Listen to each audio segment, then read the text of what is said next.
नमस्कार, आप देख रहे हैं 24 न्यूज। मैं हूं आपके साथ संजय मिश्रा। आइए देखते हैं अब तक की 25 बड़ी खबरें। अयोध्या में नए भव्य मंदिर में रामलला की प्राण प्रतिष्ठा के दौरान देश की जानी मानी हस्तियों को भेजा गया बुलावा। प्रमुख हस्तियां जिसमें कलाकार, साहित्यकार, धर्माचार और खेल जगत की बड़ी बड़ी हस्तियां शामिल। 22 जनवरी को जिन्हें भेजा गया है न्योता, उसमें अमिताभ बच्चन, अक्षय कुमार, आशा भोसले, रतन टाटा, मुकेश अंबानी समेत रामायण के राम सीता के नाम भी शामिल। वाराणसी में कैंट रेलवे स्टेशन के सर्कुलेटिंग एरिया में हेल्थ यूनिट का खुलेगा नया सेटअप। इसमें ऑनलाइन मौजूद होंगे चिकित्सक। ट्रेन में सफर के दौरान किसी भी स्थिति में यदि यात्री की बिगड़ती है तबीयत तो एक फोन पर मौजूद होंगे चिकित्सक। 1 रुपए में उपचार और 10 रुपए में होगी कई प्रकार की जांच। यही नहीं, यहाँ एम्बुलेंस की भी है व्यवस्था, जिसमें शुरुआती दौर में होगा 10 बेड का यूनिट।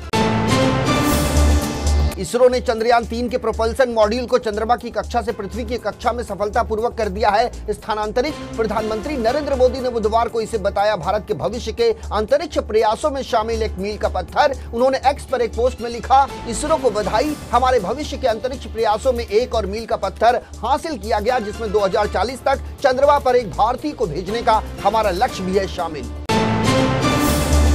मध्य प्रदेश का इंदौर शहर बीते 6 सालों से लगातार चुना जा रहा है देश के सबसे स्वच्छ शहरों में पहले पायदान पर। ऐसे में इंदौर के महापौर पुष्यमित्र भार्गव ने एक बार फिर से स्वच्छता व्यवस्था को लेकर संभाला मोर्चा और गंदगी करने वालों का ऑन द स्पॉट काटा चालान। पूर्व राष्ट्रपति प्रणब मुखर्जी की बेटी शर्मिष्ठा मुखर्जी ने अपने पिता को लेकर लिखी एक किताब, जिसमें उन्होंने कई दिलचस्प जानकारियों को किया है साझा, जो कि प्रणब मुखर्जी से है जुड़ी। शर्मिष्ठा ने लिखा कि मेरे पिता बनना चाहते थे प्रधानमंत्री, लेकिन सोनिया गांधी को थी इससे दिक्कत। राजस्थान में कौन संभालेगा मुख्यमंत्री पद की कमान, इसे लेकर मंथन और मीटिंग्स का दौर जारी। इसी बीच बीजेपी की वरिष्ठ नेता और पूर्व मुख्यमंत्री वसुंधरा राजे बुधवार की रात पहुंची नई दिल्ली। सूत्रों के मुताबिक वसुंधरा राजे ने बीजेपी अध्यक्ष जेपी नड्डा से मुलाकात का मांगा समय। हालांकि वसुंधरा राजे ने एयरपोर्ट से निकलने के दौरान दिल्ली यात्रा को पारिवारिक बताते हुए कहा कि वो आई है अपनी बहू से मिलने। कांग्रेस विधायक दल के नेता अनुमुला रेवंत रेड्डी ने तेलंगाना राज्य के मुख्यमंत्री पद के लिए शपथ। तेलंगाना की राज्यपाल तमिली साई सौंदर्य राजन ने उन्हें पद और गोपनीयता की दिलाई शपथ। रेवंत रेड्डी बने तेलंगाना के पहले कांग्रेसी मुख्यमंत्री, जबकि मल्लू भट्टी विक्रमार्क ने ली उप मुख्यमंत्री पद की शपथ। मंच पर पुलिस बैंड की ओर से राष्ट्रगान गाए जाने के बाद ली गई शपथ। वीडियो होस्टिंग प्लेटफॉर्म YouTube पर एक वीडियो किया जा रहा है बड़ी तेजी से वायरल, जिसमें दावा किया गया था कि चीफ जस्टिस ऑफ इंडिया हो गए हैं नाराज। साथ ही ये भी दावा किया जा रहा था कि मुख्य न्यायाधीश ईवीएम में गड़बड़ी के कारण भारत निर्वाचन आयोग पर भी हुए हैं नाराज। वायरल पोस्ट में लिखा गया कि अचानक कोर्ट ने लिया है तगड़ा एक्शन, राजस्थान और मध्य प्रदेश में होगा दोबारा इलेक्शन, पकड़ाई गई फर्जी ईवीएम मशीन। हालांकि अब PIB यानी प्रेस इंफॉर्मेशन ब्यूरो ने साफ कर दिया है कि ये झूठ के साथ साथ है कोरी बकवास। 3 राज्यों के विधानसभा चुनाव में प्रचंड जीत के बाद हरियाणा में विधानसभा चुनाव को लेकर चढ़ा हुआ है सियासी पारा। 10 महीने के बाद होने वाले चुनाव से पहले हरियाणा में मंत्रिमंडल विस्तार को लेकर शुरू हो गए हैं कयास। मुख्यमंत्री मनोहर लाल खट्टर ने बुधवार की शाम राज्यपाल बंडारू दत्तात्रेय से की अचानक मुलाकात। उसके बाद से शुरू हो गई है चर्चा कि मुख्यमंत्री जल्द ही अपनी कैबिनेट का कर सकते हैं विस्तार। मध्य प्रदेश की 230 सीटों पर हुए चुनाव में एकमात्र रतलाम सैलाना सीट ऐसी है जहां पर निर्दलीय विधायक कमलेश्वर डोडियार जीतकर पहुंचे हैं MP विधानसभा। कमलेश्वर डोडियार का यदि बैकग्राउंड देखें तो वो एक झोपड़ी में रहने वाले एक आदिवासी हैं, जिनके पास ना कोई कार है और ना कोई पक्का मकान। एक छोटी सी झुग्गी में रहने वाले कमलेश्वर डोडियार ने विधानसभा चुनाव जीतकर रच दिया इतिहास। सऊदी पर्यटन प्राधिकरण के एशिया प्रशांत बाजारों के अध्यक्ष अल हसन अल दब्बाग का बड़ा बयान। कहा, भारतीय बाजार में प्रवेश करना सऊदी अरब और उनकी है सबसे बड़ी महत्वाकांक्षा। अल हसन अल दब्बाग ने यह भी कहा कि भारत एक बड़े अर्बन मार्केट का है घर, ये आज सबसे तेजी से उभरते डेस्टिनेशन के रूप में बढ़ रहा है आगे। हमारे पास भारतीय बाजार के लिए है बड़ी बड़ी योजनाएं। महाराष्ट्र के राज्यपाल रमेश बैस, मुख्यमंत्री एकनाथ शिंदे, उप मुख्यमंत्री देवेंद्र फडणवीस और अजित पवार ने संविधान के रचयिता बाबा साहेब आम्बेडकर की 67वीं पुण्यतिथि पर बुधवार को उन्हें अर्पित की श्रद्धांजलि। आम्बेडकर की पुण्यतिथि को महापरिनिर्वाण दिवस के रूप में मनाया जाता है। हर साल 6 दिसंबर को राज्य भर से हजारों लोग एकत्र होते हैं। मुंबई के दादर चैत्य भूमि पर 6 दिसंबर 1956 को हुआ था डॉक्टर भीमराव बाबा साहेब आम्बेडकर का निधन। उत्तर प्रदेश के फिरोजाबाद थाना दक्षिण के मोहल्ला हुमायूंपुर में सूरज राठौड़ नाम के युवक की मौत के मामले में मृतक के पिता ने मुंबई पुलिस पर लगाया संगीन आरोप। मृतक युवक के पिता ने थाना दक्षिण में एक मुंबई पुलिस के सब इंस्पेक्टर और 2 पुलिस कांस्टेबल के खिलाफ दर्ज कराया मुकदमा। पिता का कहना है कि बेटे की मौत की जिम्मेदार है मुंबई पुलिस, अपने मृत बेटे को दिलाकर रहूंगा इंसाफ। उत्तर प्रदेश के मिर्जापुर में मोबाइल चोरी के शक में एक युवक को पेड़ से बांधकर बेरहमी से पीटा गया। उसके बाद उसे लटका दिया गया उल्टा। सूत्रों के मुताबिक उसकी चोटों पर भी लगा दी गई मिर्च। इस मामले का वीडियो वायरल होने के बाद हरकत में आई पुलिस। पीड़ित युवक की मां की शिकायत पर पुलिस ने पिटाई करने वाले 4 युवकों के खिलाफ दर्ज किया मुकदमा। 3 दिसंबर का बताया जा रहा है ये वायरल वीडियो।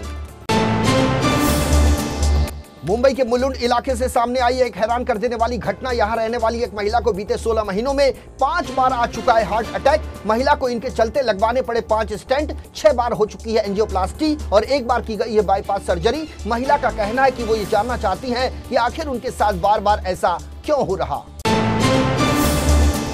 महाराष्ट्र के नवी मुंबई में एक अस्पताल की लापरवाही से चली गई 2 मरीजों की जान। मृतकों में एक युवक और एक महिला शामिल। मृतकों के परिजनों ने डॉक्टर पर गलत इंजेक्शन लगाने का आरोप लगाते हुए पुलिस थाने में दर्ज कराई शिकायत। मिली जानकारी के अनुसार ये मामला है नवी मुंबई के कुपर खैर में स्थित आकाशदीप अस्पताल का, जहां मृतकों को 2 दिन पहले ही अस्पताल में करवाया गया था भर्ती। देश के सबसे सम्मानित बिजनेसमैन में से एक टाटा समूह के चेयरमैन रतन टाटा भी डीप फेक वीडियो का हुए शिकार। बुधवार को टाटा समूह के पूर्व चेयरमैन रतन टाटा ने उनके नाम का इस्तेमाल कर 100% रिटर्न की गारंटी वाले इन्वेस्टमेंट को लेकर शेयर किए गए वीडियो को बताया फर्जी। रतन टाटा ने इस वीडियो और उसके नीचे लिखे मैसेज के स्क्रीनशॉट पर फेक लिखकर उसे अपने इंस्टाग्राम अकाउंट पर किया शेयर। उत्तर प्रदेश में ट्रैफिक नियम तोड़ने वालों पर बढ़ती जाएगी सख्ती। प्रदेश में 3 बार ट्रैफिक चालान के बाद कैंसिल होगा ड्राइविंग लाइसेंस। यही नहीं, यदि इसके बाद भी हुई गलती तो गाड़ी का पंजीकरण भी किया जाएगा निरस्त। नए नियम से उत्तर प्रदेश में मचा हड़कंप। तेजी से बढ़ते मलेरिया, डेंगू और बुखार के बीच उत्तर प्रदेश के आगरा, अयोध्या, अलीगढ़ और बरेली समेत 20 जिलों में तकरीबन 7 लाख मरीजों को बांट दी गई घटिया क्वालिटी की एंटीबायोटिक दवाइयां। इस बात का पता तब चला जब आजमगढ़ में स्थानीय औषधि विभाग की ओर से कराई गई जांच में दवा का सैंपल हुआ फेल। रिपोर्ट के बाद जब तक मेडिकल कॉर्पोरेशन दवाइयां वापस मंगवाता तब तक हो चुकी थी 95% दवाइयों की खपत। जांच में जुटा प्रशासन। महाराष्ट्र के ठाणे जिले के आरटीओ कार्यालय के पास ठाणे मेट्रो स्टेशन के एक पुल से गिरकर एक मजदूर की मौत। वागले स्टेट पुलिस स्टेशन के अधिकारी के मुताबिक 30 वर्षीय धनंजय गोपाल चौहान के रूप में हुई है। मृतक मजदूर की पहचान जो रहता था कोलक्षेत इलाके में लेकिन उत्तर प्रदेश का था, वो मूल निवासी। महाराष्ट्र के ठाणे जिले की पुलिस ने पुरानी दुश्मनी के चलते 16 वर्षीय लड़के की हत्या के आरोप में भिवंडी से 2 आरोपियों को किया गिरफ्तार। पुलिस के मुताबिक आरोपी आयुष वीरेंद्र झा और मनोज टोपे ने ठाणे के रेड्डी बंदर इलाके में योगेश वर्मा की पहले हत्या की, फिर उसे काल्हेर इलाके में दफना दिया। खुफिया और तकनीकी सूचना के आधार पर पुलिस ने दोनों आरोपियों को किया गिरफ्तार और कब्र से शव को निकालकर उसे भेज दिया पोस्टमार्टम के लिए सरकारी अस्पताल।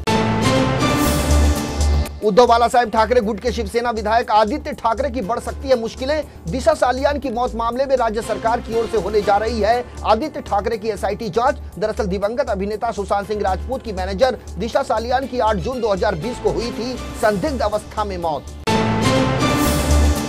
राजस्थान के जयपुर में हुए श्री राष्ट्रीय करणी सेना के अध्यक्ष सुखदेव सिंह गोगामेडी हत्याकांड की जिम्मेदारी लेने वाले गैंगस्टर रोहित गोदारा ने एक बार फिर फेसबुक पोस्ट से किया बड़ा खुलासा। रोहित गोदारा ने अपनी पोस्ट में लिखा है कि सिद्धू मूसेवाला से कनेक्शन और डिस्ट्रीब्यूशन के विवाद में हुई है गोगामेडी की हत्या। रोहित गोदारा ने श्री राष्ट्रीय करणी सेना के अध्यक्ष सुखदेव सिंह हत्याकांड मामले में राजस्थान के निवर्तमान मुख्यमंत्री अशोक गहलोत के बेटे वैभव गहलोत को लेकर किया बड़ा खुलासा। कहा वैभव गहलोत ने ही उसे डिस्ट्रीब्यूशन के खेल में कराया था शामिल। इसमें एक बड़ा हिस्सा खुद लेते हैं वैभव गहलोत। भगोड़े रोहित गोदारा के इस खुलासे के बाद गरमाई राजस्थान की सियासत। प्रवर्तन निदेशालय यानी ईडी ने किया बड़ा खुलासा। कहा वीवो कंपनी ने 2014 से 2021 के बीच भारत के बाहर 1 लाख करोड़ रुपए भेजने के लिए शेल यानी मुखौटा कंपनियों का किया इस्तेमाल। ईडी ने चीनी फोन निर्माता वीवो के खिलाफ अपनी मनी लॉन्ड्रिंग जांच में दायर किया आरोप पत्र। एजेंसी ने वीवो के खिलाफ दायर चार्जशीट में धन शोधन निवारण अधिनियम यानी पीएमएलए की आपराधिक धाराओं के तहत लगाए हैं कई गंभीर आरोप। तो ये थी अब तक की 25 बड़ी खबरें। देश और दुनिया की ताजा तरीन खबरों के लिए बने रहिए इन 24 न्यूज के साथ। मुझे यानी संजय मिश्रा को दीजिए इजाजत। नमस्कार।